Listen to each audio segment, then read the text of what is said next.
Welcome back, friends, to the Global Macro Desk, episode 3. Today is going to be a special one. We're going to begin by discussing the principles of wealth creation, and then we're going to go on to construct and actually deploy a real portfolio.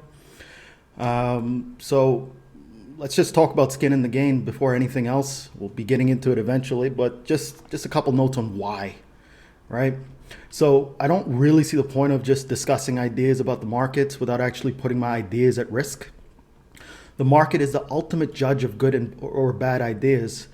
The market rewards you for your good ideas and punishes you for your bad ones. Without skin in the game, there's really no point to any of this. If you're only interested in, smart sounding ideas, join the economics department. They have all kinds of people with, smart sounding ideas. But if you want to do something with your ideas, see how they stack up in the world, you have to risk them in the marketplace. Actually, this applies generally as well. You have to risk your ideas to see if they actually will bear fruit or if they're just, useless. So let's get into it with the actual game plan. The game plan right now is to allocate $10,000 to this portfolio and then track this portfolio in real time. I think this is a very good exercise to engage yourself in, especially if you're in the financial markets. And let's see how it goes. So let's begin with the principles of wealth creation.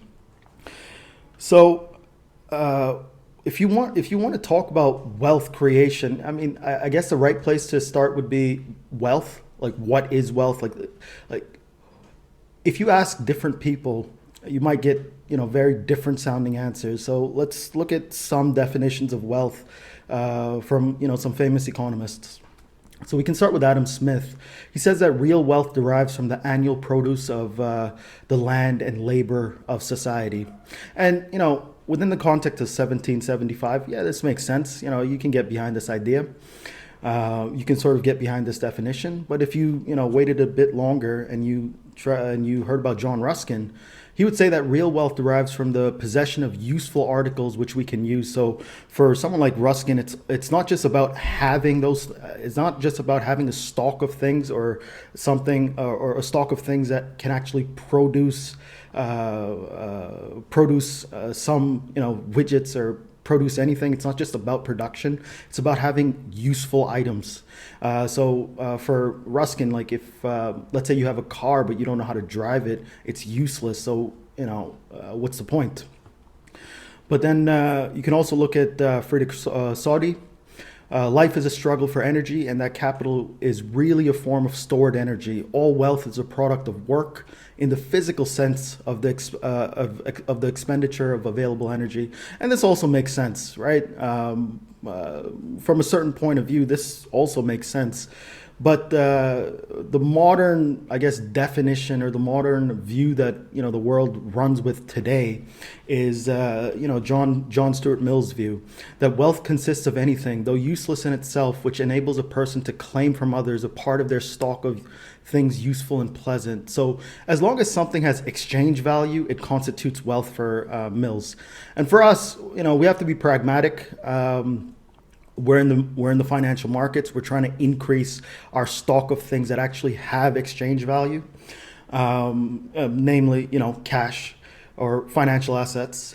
And once you have cash or once you have financial assets that have exchange value, you can always put that money to work by investing in land and labor and actually increasing production. Or, going back to Adam Smith, you can buy useful things, right? You can buy useful things with that exchange value, or you can put your money in, in items that essentially act as a store of energy. So for us, we're just going to be pragmatic. We're trying to increase our the value of our financial assets. Increase our the stock of our financial assets. So what exactly is our purpose in the simplest terms? Like, what are we trying to do here? What am I trying to do here? Like, all this talking, what is the point of it? Well, it's to win. That's it, right? Winning entails making money. We are here to make money. But just as a side note, that like you live long enough, and you're going to see that you're going to see all kinds of methods, techniques, self-help books, and mentors out in the world, and they're going to sell you some get rich quick scheme or whatever the case may be. But if getting rich was that easy, like if all you needed was a self-help book, it would be quite common. Everyone would be a billionaire. So there's something else that's needed. And I'm going to get into that as we progress through this talk. So as far as I see, wealth creation is a Herculean task. Let's not delude ourselves into thinking that this is going to be easy, or you can just manifest wealth using The Secret. I mean, those books might be helpful in terms of motivating you, but even motivation, it shouldn't come from some outside source. It should come from within you, right? So as far as I'm concerned, it's all blood, sweat, and tears. If we can accept this, the difficult times ahead will be easier to manage, and times will get difficult, before they get easy. So just to sort of put things into perspective, let's just look at the global wealth pyramid, and this is for 2021. So if you're worth, let's say, at least $10,000. If you're worth $10,000, you're doing better than 53% of the population. And that's, when you really consider, like, your car might be worth $10,000, and you're doing better than 53% of the people on this planet. You might have $10,000 in cash in your savings account, right? But let's just try to break this down a little bit more. So if you need to go from 10K to 100K, you're looking at a 10x gain. If you're trying to go from 10K to 1 million, you're looking at a 100x gain. Now, take a look at the thousands of hedge funds and mutual funds that have actually 10x or 100x their portfolio, and see how long it takes, and see how it's actually done, right? It's rare and it's difficult, but not impossible. I don't believe for a second that it can't be done, but at the same time, I know it's not going to be easy. It's not it's not just like, oh yeah, now I'm wealthy, right? So if we sort of focus in on the top 1.2% of people worth more than $1 million, right? So the question you can sort of ask is, all right, how to be a millionaire, right? Like, how do these people become millionaires? Right, the simplest way of becoming a millionaire is to be born into wealth or win a lottery, right?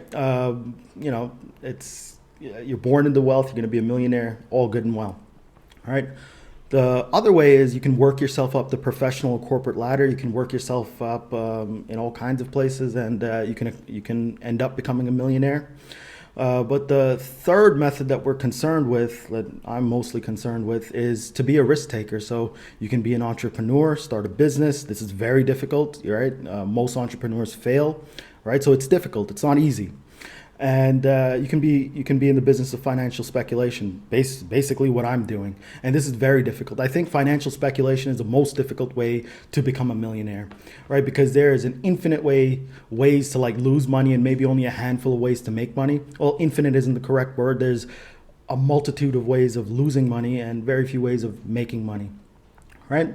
So be born into wealth, work up the corporate ladder, be a risk taker. These are three basic options that you have, and we're working towards financial speculation. So then, how can I get rich as a risk taker? This is the most fundamental question we're trying to answer, and without having some kind of answer to this question, things are not going to work. Like, what exactly are you going to do? Right, like if you don't have an answer or a model that sort of specifies the route to becoming rich, you're gonna have a bad time. But we can also, so what I'm trying to do is I'm proposing a set of guiding principles. These are the principles I'll apply to my portfolio, the Hyperion Portfolio. I'm not. I wasn't kidding about Hyperion. To be inspired by Hyperion, I name everything after Hyperion. Hyperion Simulation Library, Hyperion Portfolio, Hyperion XYZ. If I could literally copyright that name, I would copyright it. All right, so experimenting in real time is generally the best way to gain knowledge, understanding, and more importantly, it's the best way to improve. So, you need to think about the markets as a place where you can improve, because markets allow you to rapidly test the merits of your thesis, your idea, your hypothesis, your models, test them very quickly. And the markets actually, I think of them as a consistent feedback mechanism for limitless improvement. right? So the way to think about this is iteration plus feedback will lead to improvement. The quote that comes to mind is from Neville. I think he posted something along these lines. I'm most likely paraphrasing. 10,000 iterations, not 10,000 hours. So quickly test out ideas. In the capitalist economy, you have to keep testing out ideas to see what works, what makes money, and what doesn't work, and what loses money, right? So markets are perfect for this, right? If your idea is working, you're going to make money. If your idea is not working, you're going to lose money. Now we're going to get to the crux of what I think is, what's required for wealth creation. It's concentration, compounding, and convexity. Now, when it comes to concentration, depending on who you talk to, they might have a different idea on it. But when I say concentration, I mean a very specific idea, and so I just term it as thematic concentration. So what I'm trying to do in my portfolio is to concentrate into macro themes, trends, theses, narratives. I use these words interchangeably. You can so whenever I'm using one of these words, they mean the same thing to me. Only a handful of themes are at play at any one time in the markets. All you really have to do is get one, or if you're a superstar, you can get them all right. And as long as your exposure, your portfolio exposure is structured in a efficient and an effective manner, you're going to win. You're gold, right? So when it comes to concentration, I'm concentrating via delta one positions and derivatives, right? So for delta one, for our purposes, it's stock trading. I'm going to take positions in stocks, and I'm also going to take positions in derivatives on stocks, right? The second is compounding. Right, so compounding returns from one thesis to the next. So it's not just about getting it right one time. It's about getting it right over and over again. And this is the way you can compound, and this is the way you grow your returns over time. Right, and convexity. Now, convexity is all about structuring nonlinear and asymmetric payoffs to each of the factors driving your macro thesis.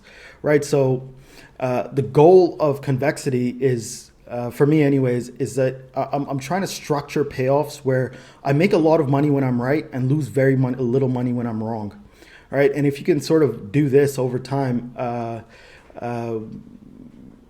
think it's a winning combination, right? So, I've called this the 3 C's of wealth creation. I'm not sure if it's been coined before or anyone else has used it. As I was, setting up this presentation, this is what I came up with. I'm going to run with it, right? So, as far as I'm concerned, this is it. Like, if you can get these 3 things right, or even 2 correct, you're going to be, that's all you need. Like, if you can nail the first 2, at least on a delta one or just stock trading basis, that makes you a Warren Buffett. Remember, that's all he's done. He's picked a good set of companies, concentrated his portfolio in them, and compounded those returns year after year for decades, right? I think he started in like 1965, and we're in 2022 now. So, but my working hypothesis is that if you can nail all 3, you can be a young Warren Buffett. Because remember, being Warren Buffett is great, but being Warren Buffett, while you're 80 versus while you're 30, those are 2 very different lives you can lead. All right, so let's start talking about concentration. The cliche for concentration is, that line you hear all the time: concentration gets you rich, diversification keeps you rich. It's a cliche line, but it is true. If you're skilled, concentrate. If you're unskilled, diversify. Now, I'm not using the word unskilled in a derogatory manner. I'm not saying that that's a bad thing. Like, if you're a doctor or a lawyer or an engineer, maybe a plumber, and you're trying to save for your retirement, or you've just had a kid and you want to save for their college tuition, whatever the case is, but the markets really have nothing to do with your day-to-day life. I would never tell them, concentrate a portfolio into to one thing or the other. The best thing you can do is diversify and just reap the average market return, and and you just sort of live with it, right? But if your business is in the financial markets and you're trying to do better than average market returns, you have to concentrate. There's no other way around it, right? So concentration requires knowledge, skill, and courage. Now, knowledge is a given, but I'd like to spend a little bit of time on skill and courage, because I think it's not emphasized enough. And as far as I'm concerned, I think like at least half of portfolio management is courage. It's character, right? So what I mean by skill is applied knowledge. Knowledge, by itself is impotent without execution. You can think of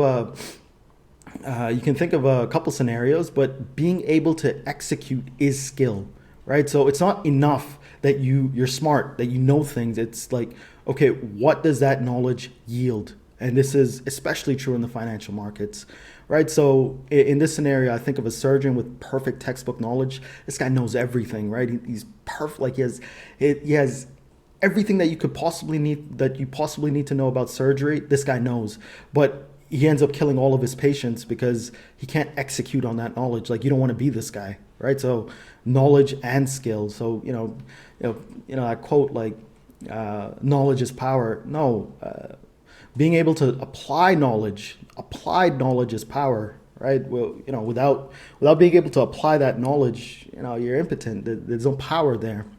So skill, it's very important. And in the financial markets, at least you develop this over time.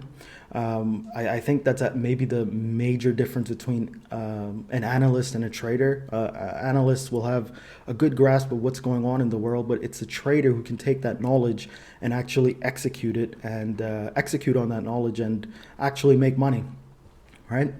So character and courage, like, I find this to be really important. And like, I think, my thoughts on this is that a quantitative genius with a weak character will lose to someone with an average IQ and a strong character, right? Financial markets not only test your intelligence, they test your character. You have to maintain a sense of detachment. You need to be dispassionate about your portfolio and the markets in general. The quote that really comes to mind is actually from the Gita, and it goes, treating alike pleasure and pain, gain and loss, victory and defeat, then get ready for battle, thus thou shalt not incur sin.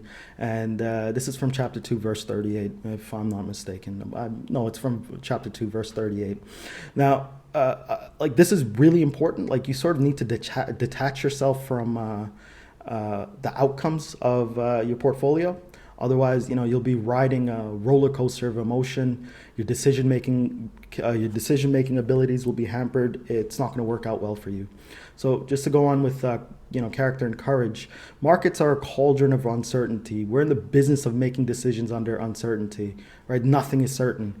Even if you have everything, like no matter how much work you do, no matter how many models you build, no matter how many thousand lines of code, how many books you've read, you're still dealing with uncertainty. There's that element that you can never escape from, especially when it comes to the markets, right? So decisions under uncertainty can always lead to ridiculous situations. Like, you made the best possible decision and it yielded the worst outcome. Let's say you're a doctor, you made the best decision you could when it came to patient care, and the patient still died. Well, what are you going to do? Right? Like, you can't lose your shit. You still have to go on with your life. The best you can do is make good decisions. That's what I'm always trying to do. Make good decisions. Avoid making bad decisions, right?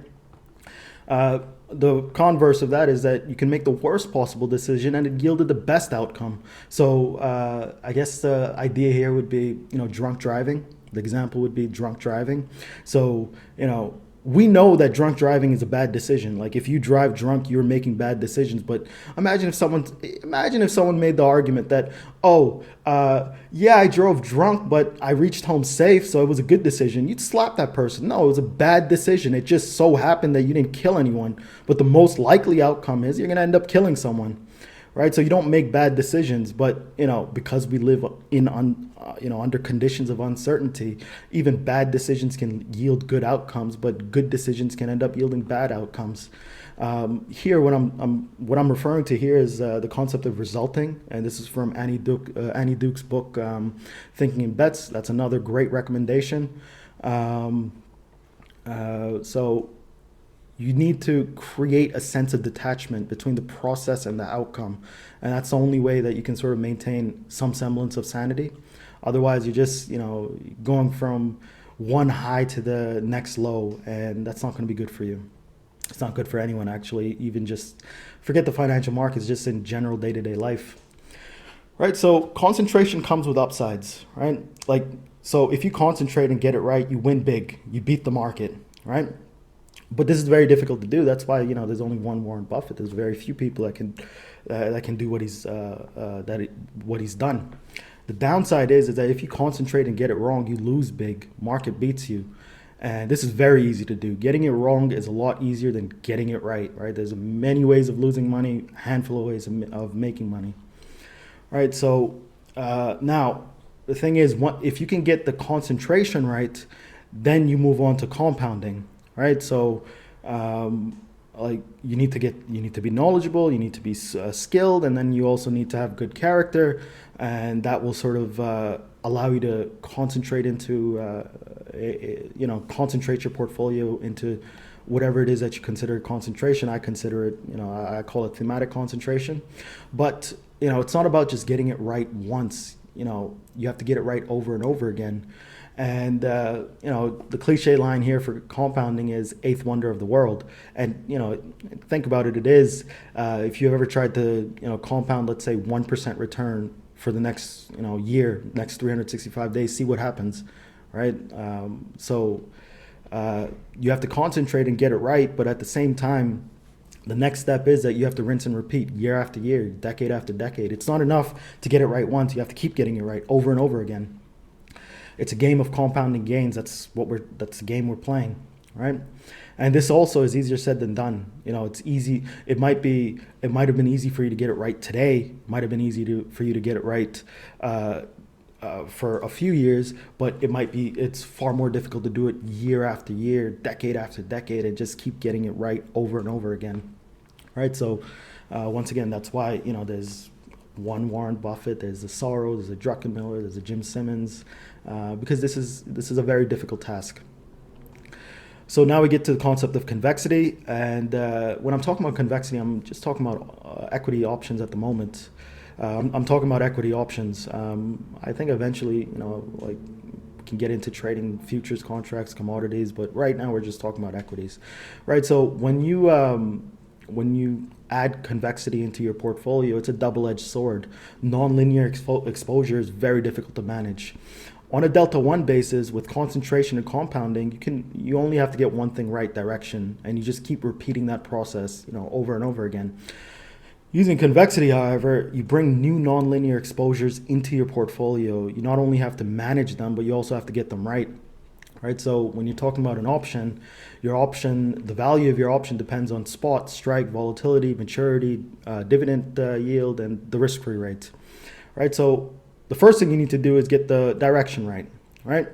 And on top of that, you need to get the direction right, but also make sure you get it right within a specific amount of time, because options have maturity dates. But then on top of that, now your call or put is explicitly a bet on volatility. You need to be at least robust to volatility, or get the volatility forecast right. So more requirements now. And then on top of that, you have dividend yield and risk-free rate, and your option is sensitive to the yield curve and dividends. So these exposures have to be managed as well. And now your life has suddenly become much more complex, right? It's become much more complicated. So if you're trying to do better than average market returns, you automatically invite more complexity into your portfolio management, right? This is the quid pro quo you have to make with the markets. Markets are not just going to give you, excess returns for nothing, right? There's no free lunch. With concentration, compounding, convexity, there are upsides and downsides which have to be managed efficiently and effectively. To be better, you have to do better. Actually, it works the other way as well. To do better, you have to be better. Right? Anyone who says otherwise is either lying to you or trying to sell you something. So none of this is easy. You can't just will your way into manifest all of this. You have to be better. You have to be a better analyst. You have to increase your skill in terms of execution. You have to be a better person. You have to increase the quality of your character as well. And none of those things are easy, right? You can't just win, right? Talk about the NFL, pick any champion in any sport or even in the markets. It didn't come easy for them. There's a lot of work that's required. So since we're actually going to be investing in a portfolio, let's just start talking about the macro environment, right? One of the biggest risks that we're seeing is geopolitics and the prospect of World War III, right? And we're just living with like I'm more surprised that people aren't as worried. I'm actually seeing articles in the newspapers saying that we have to show Russia that we can win the nuclear war. No one wins nuclear wars, but we're just doing it. So this is the world we're living in 2022, and this is a risk we have to deal with. We're dealing with energy and we're dealing with the energy and the food crisis, and this is actually pretty serious. This is something that's going to affect everyone. It's affecting everyone, right? And the poorest among us are going to be the ones that are the most affected. Like, all right, let's say you're living in America or Canada, your bills have increased. Your food bills, energy bills have increased quite a bit, but it's causing a decrease in let's say your standard of living. But it's not. It's not. As far as today, it's not a threat to your life or a threat to the life of your family, right? And this, I guess this is a controversial idea, but this is what I truly believe. The most likely outcome of our ill-advised and ill-executed war on climate change will be higher food and energy costs and a decrease in the standard of living. Now, once again, we can, living in North America or the West, maybe we can deal with a decrease in the standard of living, but what about everyone in Africa? What about everyone in, South Asia? What about South America? I don't think it's going to work out well for the population as a whole. And I can also see, it's very easy for me to imagine that, current policies, as they relate to climate change anyways, we can go from an energy and food crisis to an energy and food availability crisis. And that's something we haven't seen for a very long time. Like, when's the last time, United States experienced a food shortage? I think it was the Dust Bowl, right? 1930s. And that can come to our shores once again. Most likely will be become a bigger and bigger issue in Africa and Asia and South America. Right. So this is one aspect of the macro environment. Obviously, we're dealing with inflation, rising rates, and inverting yield curves, and these are really just side effects, or they're the expected consequences of the path that central banks and governments took during 2020, right? That can you really blame them? Sure, I can blame them, but I can also cut them some slack. But at the end of the day, inflation is not going away. Rates are rising much faster than we've been used to. We haven't seen something like this since, I don't know, like the 80s, 70s and 80s, and even I think the much better analog would be the 1940s. Right, and we're seeing inverting yield curves, and these are all flashing red signs when you're thinking about the world and how the economy is which direction the economy is going. Right, we're seeing liquidity dry up, and we're actually seeing liquidity in bond markets in the United States, Japan, Canada, I think the UK. We're seeing developed market economies with the most liquid bond markets. Their liquidity is just drying up, and you want a flashing red sign, there you have it. And this is a massive risk, right? We have markets in countries around the world imploding. I mean, we just saw, what was the latest one? England, right? Their bond market almost collapsed. The Central Bank of England had to come in, and rescue the entire pension fund industry from insolvency. Like, they were going to collapse in on themselves. We're seeing developed market FX pairs trade like shitcoins.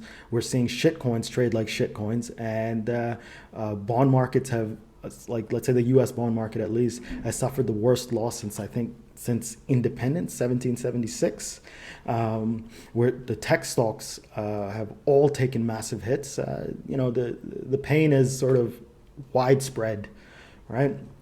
And it's November 9th today, and so there's the policy risks associated with the midterm elections. Depending on who wins when the final votes are counted and tallied, we'll see what would happen in terms of decision making, at least when it comes from the U.S. government, or the current administration. And this isn't a pretty picture. This is a world of we haven't seen something like this in a very long time. When's the last time you saw all of these things happening all at once, right? I don't think very many people are alive that have seen all these things happen at once. So, but at the same time, it's like we're sort of like in this twilight zone where it's not quite, daytime, but it's not really nighttime either. So things are bad, but they're not so bad that, you're running for the hills and, you know, trying to go live off the grid. And I think that's one thing that sort of needs to that's going to change over the next 6 to 12 months. That we're going to see that are these risks going to materialize into disaster, or will the world be able to cope with them and come through on the other side? I mean, winter has just begun, and we'll see what how Europe does. We'll need to see how the war in Russia is going, the war in Ukraine is going. We need to see what the next 2 years of Biden policies is going to look like. Even Trudeau's policies, or Macron, pick any one of these world leaders.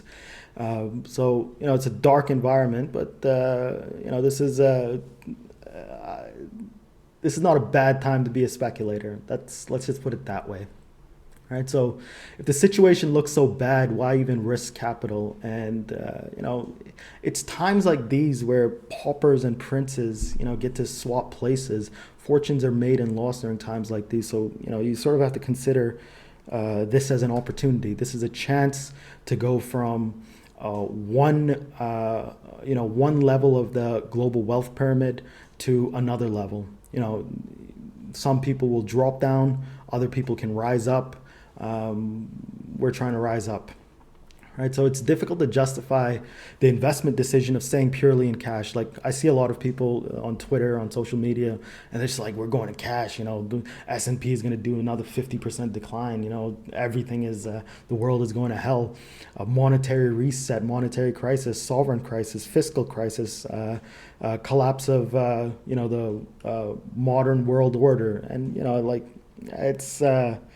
We're going to talk about more of this as we go on in terms of structuring a portfolio. But, today, like, if you think all those things are happening, like if you think, all of this is going to happen, your main concern shouldn't be, what am I going to do with my financial portfolio? Your main concern should be, okay, how much food can I stock up?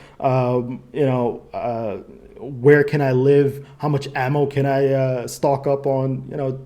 We're not there yet. Right? So you can't just say, I'm just going to hold cash. Because cash itself is an investment decision, right? Going to cash implies that there is no other investment on a long or short basis that would yield a better return on cash. Now, I just don't think this is true. Like, I think you can do better than cash in a variety of places. And just holding cash is, in itself right now is actually, you're still losing money in real terms because, inflation is so high. Right. So in any given period of financial market history, there's always a long list of reasons why one should wait or stay out of the market or, just see what happens. Right. But as far as I'm concerned, the costliest thought for any risk taker is let the current issue or the current crisis or whatever that, whatever the current thing is, let it pass, and then I'll take risk. Right. We live in the modern world. We're in 2022. If you think your portfolio is at risk, you can hedge. Right, you can use Delta 1 exposure. If your portfolio is large enough, you can literally use futures and hedge out your risk. You can use convex exposure. Right, you can use options. I prefer convex exposure. That's the route I go down. All right, but that's not to say that there aren't reasons to be in cash. There are good reasons to be in cash, and two of them are. I'm just going to discuss them. It's like the number one reason to be in cash is that it's when your trading models have no tradable insights. So this is the time when you're not getting any long or short signals. You seriously don't know what to do, and in situations like this, you have to be in cash. I mean, this is the perfect time to sort of go back to the drawing board and take a look at your models, see that see exactly what's happening, see if you can tweak something, if you can increase your base of knowledge so that you can have tradable insights. Right, so when you're in this situation, being in cash is a good thing. And for me personally, I've been in this situation for over a year now. Like I've been working on working on new models to sort of make sure that like I can have a superior risk-adjusted return, right? And the other reason, and this is when times get really dark, is cash is the only asset that is expected to beat your universe of tradable securities or on a long or short basis.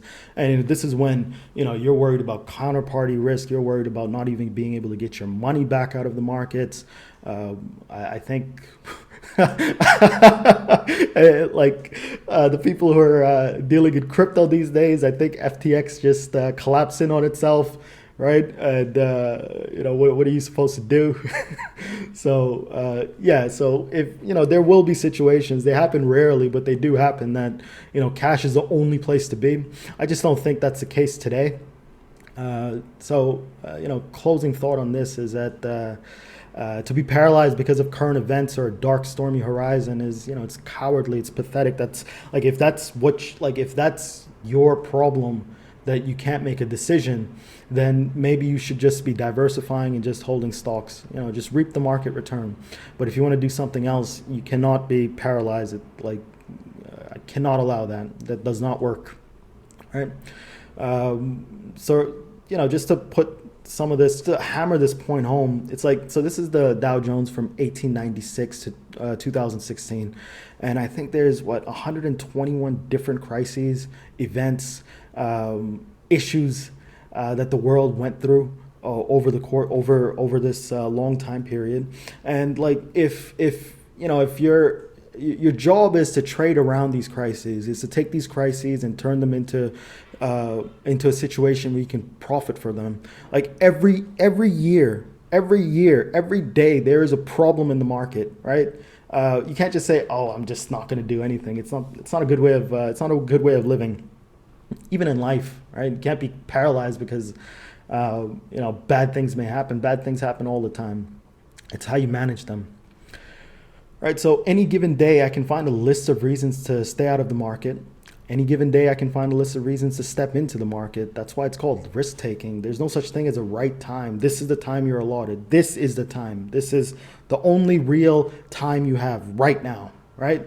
The past has already happened. The future might not happen, at least for you. So right now is the time to make a decision. If let's say some client gave you $1 billion in capital and he's like, you need to invest it now, what are you going to say to them? Oh no, I think the macro environment is it's really dark. Come back in 9 months. They'd throw you out of the office, right? They'd never pick up your phone again and never call you again either, right? So right now is the right time, right?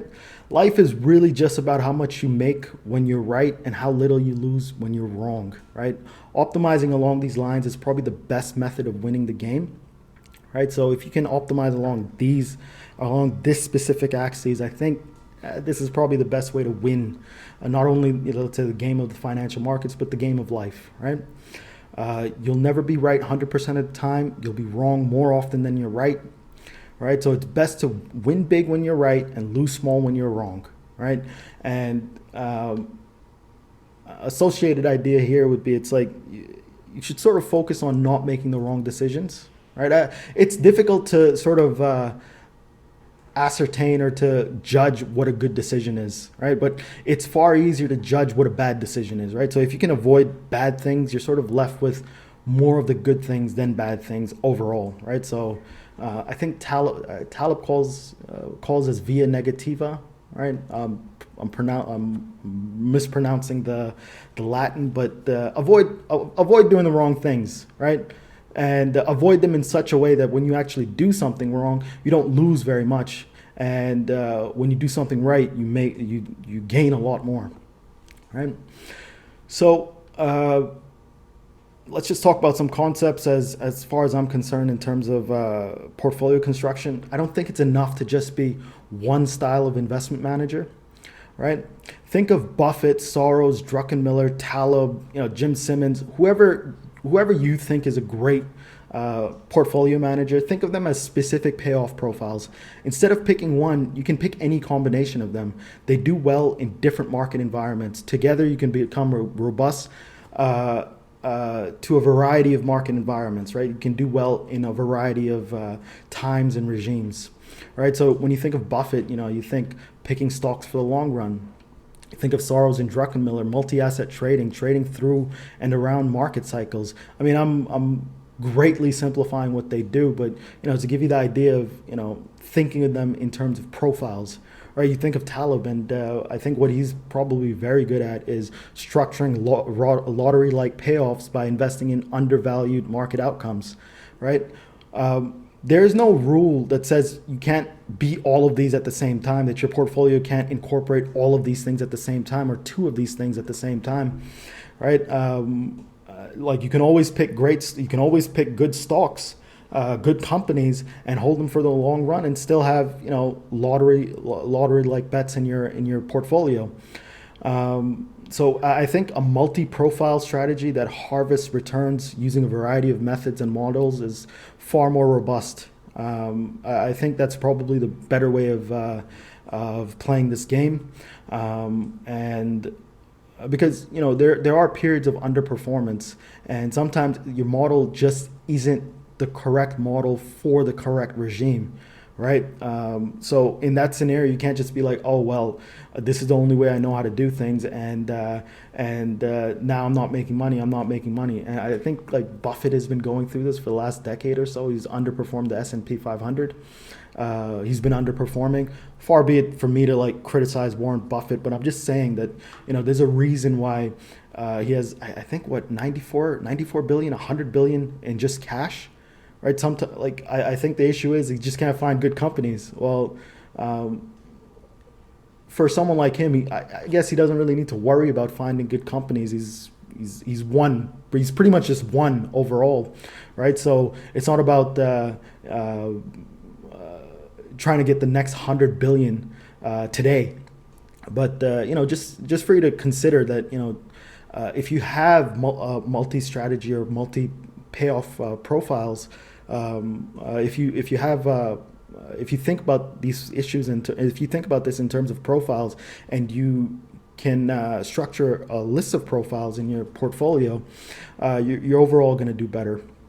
At least I think so. That's my working hypothesis as well. So I mentioned thematic concentration earlier, and I'd like to sort of get into it. I'd like to spend a little bit of time on it, right? But why is it the case that I think about thematic concentration? I think about concentration in these terms, and I think about it in such a specific term that I've given it a specific name, right? So I think humans, by our very nature, are creatures of narrative. Right? We live and die by narratives. Like, just think about your life, think about the world, right? When you try to explain what's going on in your life, you tell it like a story. You live in a story. Everything around you is really just a story that is a story that you tell yourself, or the world tells you about what is happening, right? Because stories and narratives actually, they're a very efficient way of taking a very complex set of things and trying to narrow them down into something that's intelligible to a normal person, or to actually any person. It doesn't matter if you're it doesn't matter if you're Einstein, Warren Buffett, or just some regular dude on the block, right? Everything is a story, right? This extends into the realm of markets as well. Markets are driven by narratives. When a narrative takes hold, people and capital flow in. This creates trends. When a narrative dies, people and capital flow out. This kills trends. That's a death of a trend, and it can also spawn trend reversals. I think one of the main skills of global macro investing is trading in, out, and around the various narratives at play. I think that's what Soros does extremely well, same as Druckenmiller. He's able to, all of them, both of them are able to look at, the narrative that's sort of forming and take position in that narrative, or see that like a narrative is dying and then, pull out. Like, they're very good at this. And I think if you're interested in global macro investing, you have to be very good at it as well. A related skill is being able to model when to go risk on or risk off. Like, you should always know, you should always have some kind of answer that, is this the time to take risk? Is this the time to not take risk? right? So if you can do these two things, I think you're well on your way in terms of macro investing. All right, so a nice discussion topic maybe for another video would be, narratives versus reality, and what happens when the two are at odds versus when the two finally meet. So, the most obvious discussion here is about, discussion of bubbles or even crypto. Like, let's say the reality of crypto versus the narrative of crypto, the reality of the financial markets versus the narratives of the financial markets, and how these actually end up playing out, and how you can exploit them for profit. Right. So when I'm structuring my portfolio, I structure it into a long-term component and a short-term component. Let's go on with the long-term component. This is usually a delta one. This is delta one exposure. For our purposes, is going to be stock exposure, right? So this is basically investing in a good set of companies that would profit most from current and projected long-term global macro trends or themes, whatever I think the current theme is. I'm going to try to buy companies that would profit most from that theme. So an example would be, let's say, the climate change theme, right? If we need to electrify all the vehicles that on the roads, well, obvious play would be, it's like, all right, you need all these battery metals, you need cobalt, lithium, and you also sort of figure that the demand for these metals might, far outstrip not only the production, but maybe the overall supply of the metals available. So the companies who are, mining these metals are a good play. But the issue is that these, like this thesis might be very difficult to might be very difficult to express just using options, right? Maybe the simpler and more effective way is just buy those companies and just wait for it to play out, because it could be a very long time to play. It could take 5 years. Now in the financial markets, look at whatever broker you're using and see if you can structure a 5-year option. Very difficult to do. You need to go to Goldman Sachs. You need a investment bank or a trading desk at an investment bank to structure that option for you. So let's say you're trading S&P 500. I think options only go out to 2, maybe 3 years, right? Like I think it's about just short of 3 years or around 3 years at any given time. So if you can't express your position in terms of options, delta one route is the best way to go. And so I try to make sure that that's in that it will be in my portfolio, especially for these long-term themes. Long-term for me means an investment horizon that I can't express as a liquid option strategy. I explained it, but I'm making it very clear. You hear the word long-term, it might mean very different things. It's like I'm investing for 50 years, or long-term for, let's say, a pension fund means, I'm investing on an infinite horizon, like a very long-term horizon. But for me, long-term means anything that I can't structure as an option position, right? The long-term component will also have a convexity component, right? It will have an option exposure, and it's a derivative overlay. So the idea here is to tactically use options to engineer nonlinear and asymmetric payoffs and once again, specifically for this delta one component. Remember, I want to take this linear return and I want to try to make it nonlinear and asymmetric. I want to win big and lose small, right? Always win big, lose small. Now the short-term component, and I call it macro convexity, because I'm using options to express macro themes in the most asymmetric and convex manner possible. So I have a macro view, and I'm trying to be exposed to it in the most convex manner possible, in the most asymmetric manner possible. But I'm also using options to structure lottery-like payoffs by investing in undervalued market outcomes. And this goes back to Taleb. I think if you can do this, there's some bets that come along that are good bets to make, but they essentially function like lotteries. And there's nothing wrong with having a small portion of your portfolio dedicated to structuring these bets. And I also use options to trade catalysts or events. There's always some catalyst sometime in the future that you might think might have a very specific you might have a very specific view on, and you can. The simplest thing to do would just be for me anyways, is just to use an option to make a bet on that view. Right. So let's get into skin in the game. Stock selection. All right. I can sort of hear what you're thinking. That I've just given you this. I've just discussed the macro environment, and I've made it look like World War III, like the world is ending. So why am I talking about stock selection? I promise you there's a method to this madness. Just give me 2 more slides and I'll explain everything. So why invest in a stock portfolio today? This sounds like the most ridiculous idea that anyone could ever come up with. Why? Why are you doing this? This is stupid. Well, like I said, just 2 slides. The simplest and least risky method of expressing my thesis is via stocks at the moment. I'm not kidding. This is what I've settled on for the time being. That Delta One route. In addition to the stock, I'm going to be structuring a derivative overlay, which will aim to extinguish downside risk in the event that I'm completely wrong. Once again, going back to I think the first episode,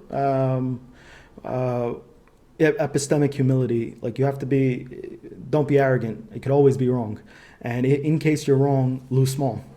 Right.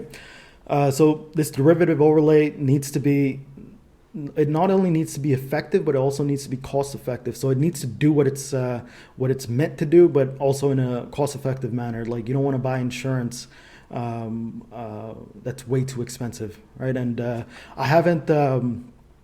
I'm doing this in real time, so it's going to be in the next video, part 2 of this video, where I'll be actually structuring the derivative overlay. I don't have a final answer to this yet. We'll see how it goes.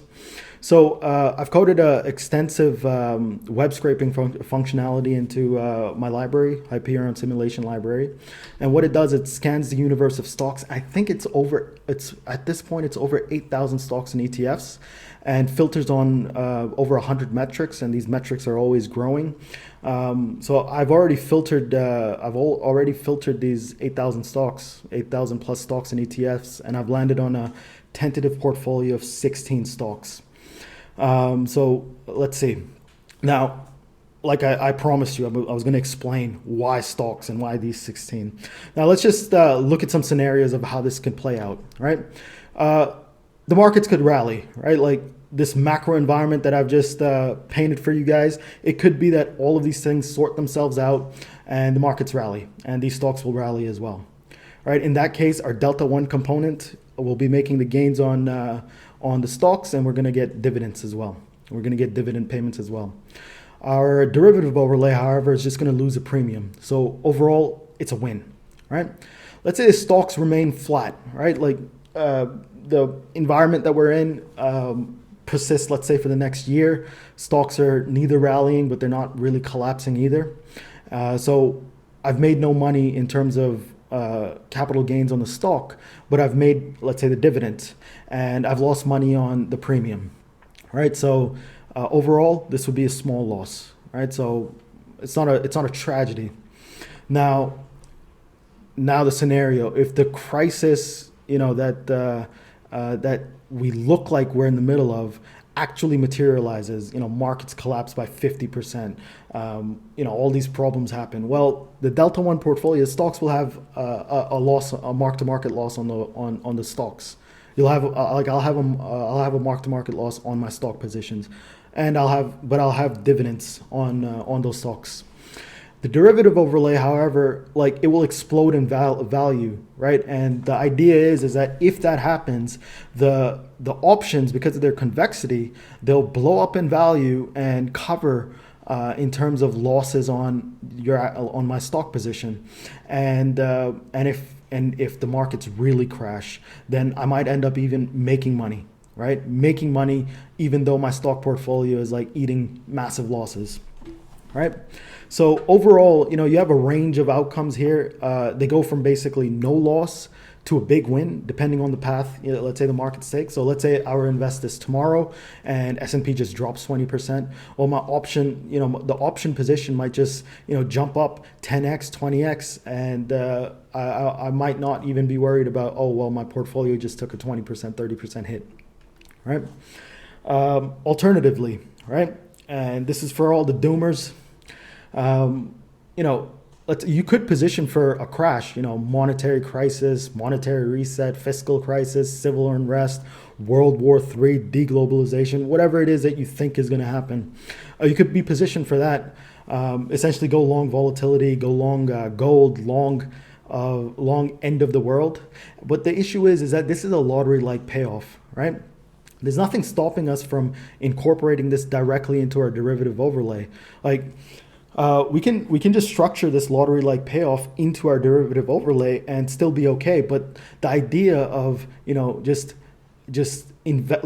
buying lottery tickets for the next year doesn't really sit well with me, because remember, these are lotteries. You have to think of them as lotteries. Like if you were buying, let's say, the Powerball lottery ticket in America, and like you wouldn't, you know, sell your house, quit your job, sell your car, and bet your entire life on winning that lottery. Like, you would buy the lottery ticket and you just go on with your life. So if things work out, great, you've won the lottery. Things don't work out, your life doesn't end, right? You're not like, there's no point betting your life on this.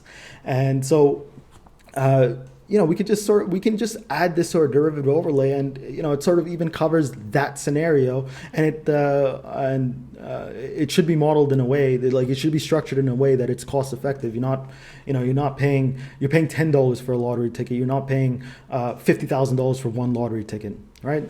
So once again, I don't see the point of having to sit here holding a lottery ticket for the next 12 months. There's other things we can do, right? There's a combination of things we can do, and sort of like the various scenarios, you can make those scenarios sort of work well for your day-to-day life and your portfolio, the day-to-day life of your portfolio.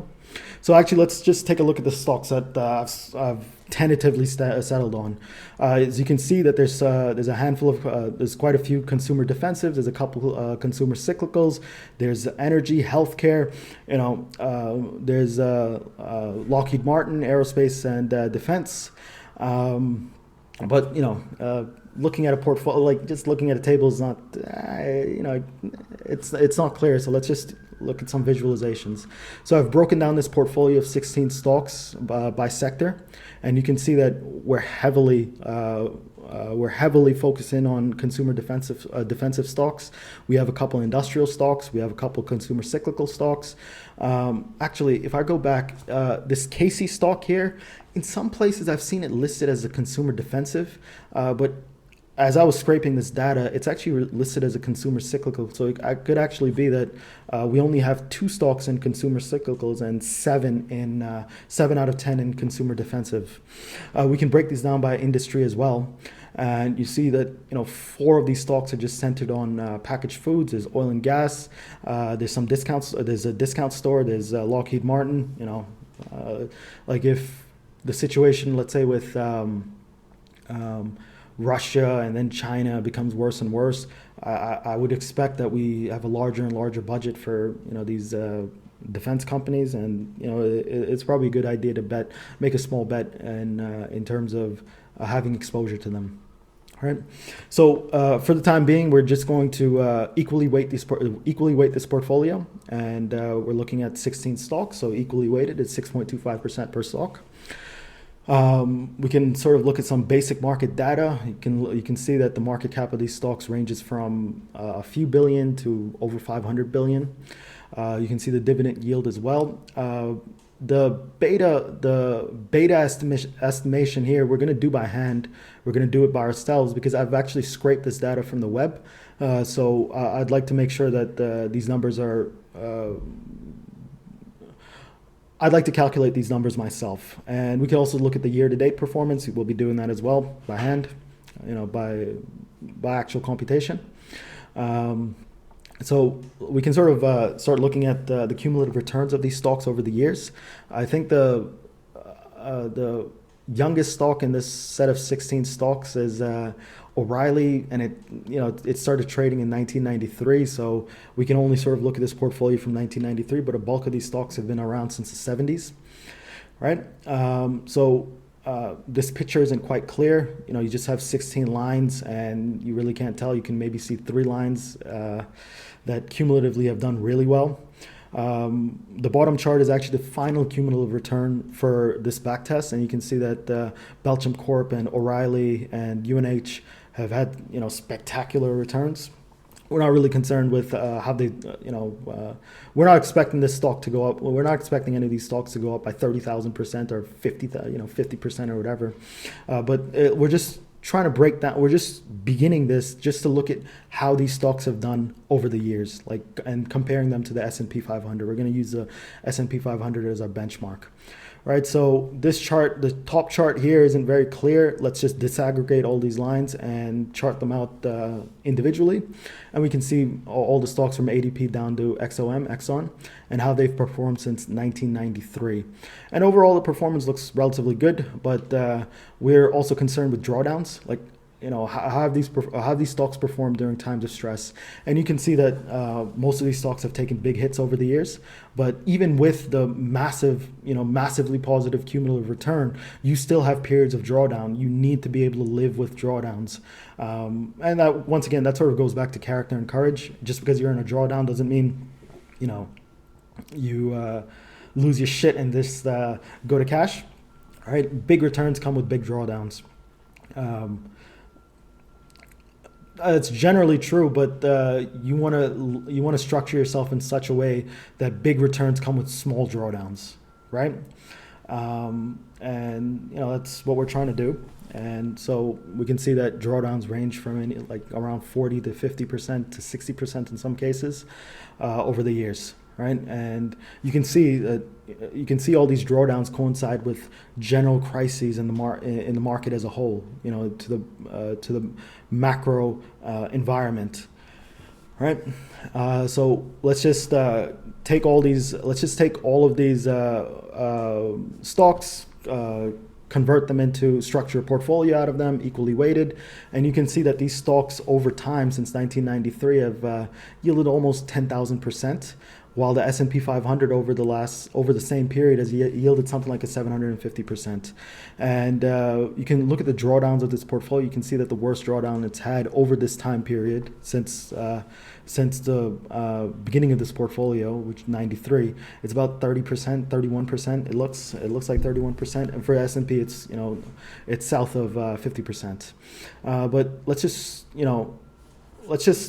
spend a little bit of time on wealth creation once again, because within the context of this portfolio, right? So let's just talk about the scenario. If, let's say, in 1993 you invested $10,000 in this portfolio, how it would play out today. So we've already discussed the wealth pyramid, but let's look at the wealth pyramid with respect to the Hyperion Portfolio backtest. If you invested $10,000 in this particular portfolio in 93, today you'd be just slightly shy of a millionaire. But consider what was required, right? It took 30 years. You had to suffer drawdown, stress, uncertainty. You had to look at these stocks. Some of them were down 60%, and just sort of steel yourself and be like, no, it's going to be okay, right? So I'd really like to hammer this point home. Do you see how this is also a test of character as much as intelligence? Think of the foresight and conviction needed in 1993 to hold these 20 stocks for 30 years, right? Wealth creation requires extraordinary work. Our task is to commit ourselves to do extraordinary work. So let's just take the same portfolio, just put it on the same chart, so at least we can compare the drawdowns. And we can see that the drawdowns of this particular portfolio looks a lot better in comparison to the S&P 500, right? Like at the depth of the crisis, this portfolio was still doing better than the S&P 500. And over time, this portfolio has done significantly better than the S&P 500. Right. We can also look at the drawdown table. So these specific drawdowns, I've just put them in a table form. And we can see that the worst drawdown was 30% during 2009, 2008, 2009. The two most recent drawdowns, however, are 2022, 421, and that was a 13% drawdown. And then more recently, August 19th, and that was a minus 10% drawdown. And right now, I think we've pretty much, this portfolio has pretty much recovered from those drawdowns. But you can sort of compare this table to the S&P 500, and you can see that we're still in the middle of a drawdown in the S&P 500 with a max depth so far of 25%. But if you look at the portfolio, you can see that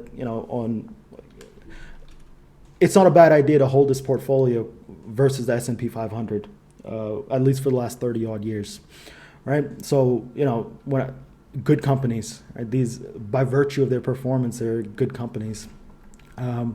We can sort of, we can break down this portfolio in terms of monthly performance and then annualized performance and then annualized drawdowns.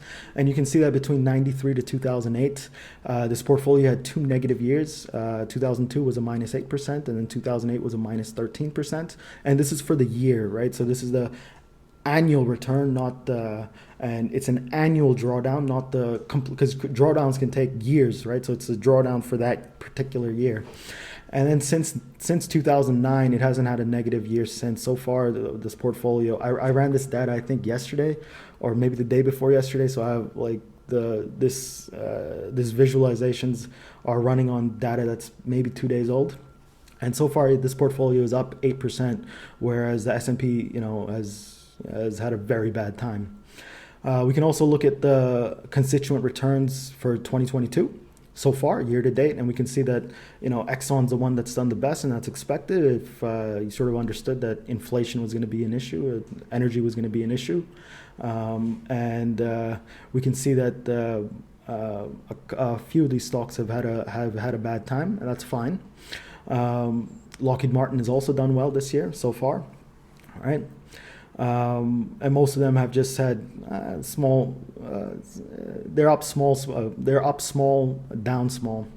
We can also break these down by annual returns by year for all of them over the course of this back test. So from 1993, the annual returns all the way to today, and we can see that these stocks have had big years, they've had down years, and overall it looks good. We can compare the annual returns to the S&P 500. So just to compare how this particular portfolio does year on year for each over the years. And we can see that this portfolio overall has a better profile overall compared to the S&P 500, even in terms of drawdowns. Right, drawdowns are generally smaller for this portfolio than in the S&P 500. We can also look at realized volatility. Here we can see that this portfolio is, while it follows the volatility paths of the S&P 500 or the market in general, it's on average less volatile than the S&P 500, and later on we'll see why. Right?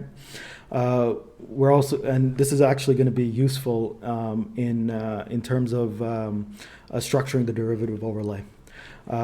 We can also look at the pairwise correlation, average pairwise correlation between these stocks, and we can see that over the years from 94, this has been correlations have been increasing, and this is a trend we've seen over the years in stocks in general.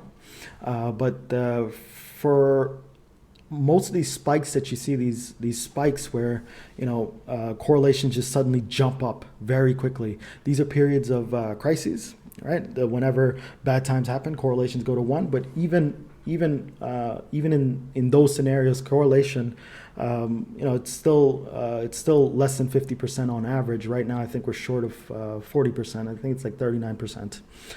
This will be useful for derivative overlay as well. We can compare the returns of this portfolio versus the S&P 500. So we can sort of then we can estimate the beta, correlation, a couple other metrics, which will also be useful for structuring the portfolio.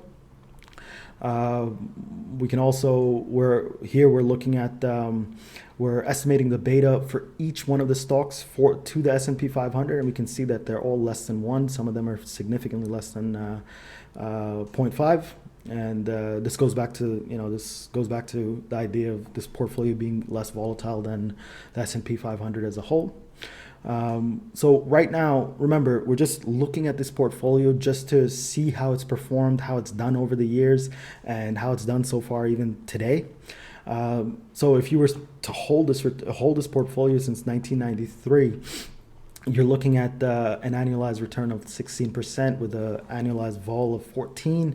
You have a beta of 0.66. You have a correlation of 0.33 with an R-squared value of 0.69. All of this is really just setting up the stage for part two, where I'm going to be structuring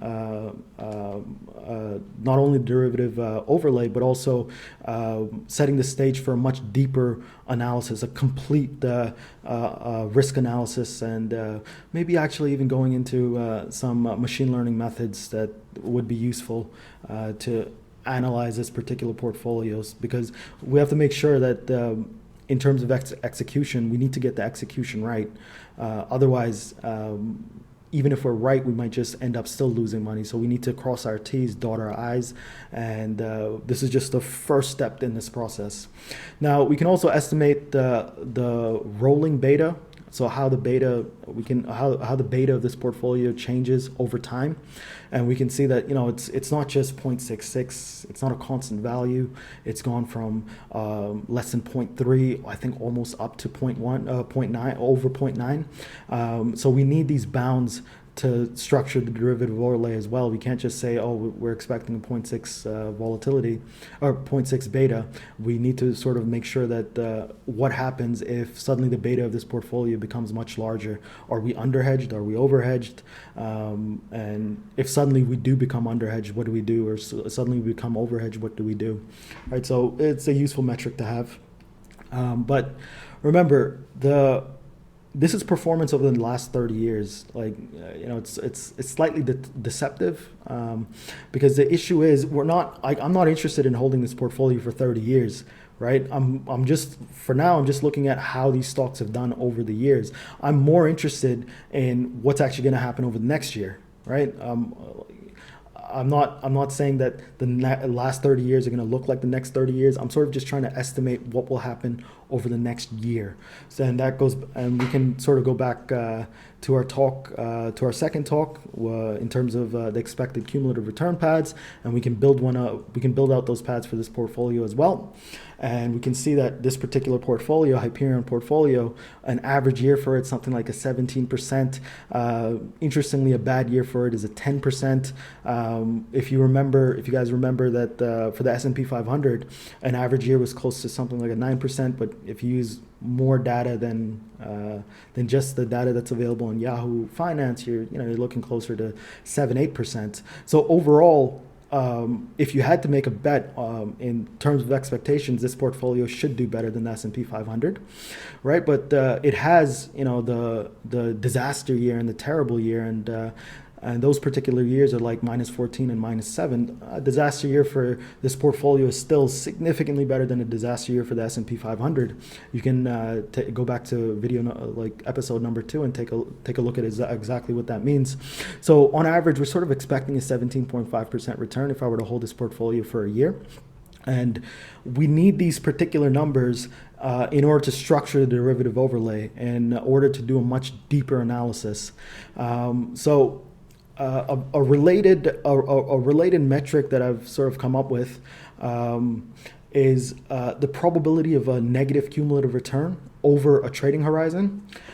So here, what this chart is basically saying is that, let's say if you were to hold this portfolio for 2 days, what is the probability that your return over 2 days is going to be negative, right? So for around 2 days, it's about 45%. And this is actually one of the big issues with, doing short-term day trading, is that your probabilities are not working in your favor. You're more likely to lose money than not lose money. But as your trading horizon increases, right, the probability of a negative cumulative return, meaning a return less than 0% over that time period, decreases, and it decreases quite sharply. So for this particular portfolio, over a 1-year horizon, I'm estimating a 7% chance of a negative cumulative return, right? So there's a 7% chance that my final return over a year is going to be less than 0. And the derivative overlay, what it's trying to do, what the point of it, the point of it is to manage that 7%. What exactly am I supposed to do with that 7%? But the derivative overlay is based on options. So this chart, when we're in part 2, these charts will actually work. These charts will actually go out to every option maturity. So if there's an option that has like 625 days to maturity, these cumulative expected return pads will actually go out to 600 days. If there's an option that only goes out to 20 days, these pads will go out to 20 days, and then we can start optimizing for which options to select, which strikes to select, which maturity to select to have the best expected payoff for this portfolio, right? Remember, we're trying to win big. We're trying to win We're trying to win. Number one. Number two, we're trying to win big, and if we have to lose, we're trying to lose small, right? So we're going to get into it as we go. We're going to be doing a lot of work. There's a lot of work that I need to do over the next week or so to put the next presentation together, and I think it's going to be wonderful. We're going to be getting into much deeper analysis in terms of how to structure a portfolio. So for part 2, well, we're going to be doing further analysis. We're going to be doing a proper risk decomposition. We're going to be building out, I'd say, relatively sophisticated quantitative models. We are also going to be, we might actually get into some machine learning methods just to see if there's some extra insight that can be harvested. We're going to be constructing the derivative overlay to create the nonlinear exposure and to create the asymmetric payoff that we're looking for, because right now this is a linear payoff. Essentially what ends up happening is if the market goes up by 5%, you're going to go up by, if your stocks go up by 5%, you're going to make a 5% profit. But I would rather have the situation where if the market goes up by 5%, I maybe make 6%, but if the market goes down by 5%, I don't lose 5%, I maybe lose 0. Right? That's a much better way to structure your portfolio, and that's going to be our aim. We're going to have to. It takes a lot of work because I don't know what the final composition is going to look like. We're going to be doing this in real time because it's not only a good. It's good for me because I'm sort of like thinking through my thoughts. I'm not just doing this in isolation, but I think it's going to be quite a useful set of topics to discuss with everyone else as well. So we're going to be doing a lot of derivative analytics. We're going to be doing a lot of simulations. We're going to be doing a lot of back testing, a lot of visualizations. We're going to be looking at how to structure, how to construct an option strategy. We're going to be dealing with option Greeks. We're going to be dealing with Greeks up to the third order. There's a lot of work that's required, and I'm quite excited to get to it. And then we're going to be finalizing our analysis, right? We're going to be crossing our T's, dotting our I's, and seeing exactly what to deploy, when, and how to deploy it. And we're going to deploy the portfolio. I'm going to seed the portfolio at $10,000. I'm going to deploy it. Amen. And thank you if you're still listening. Thank you very much. I actually had quite a lot of fun making this presentation, and I am excited to see how things go. Have a great day, guys.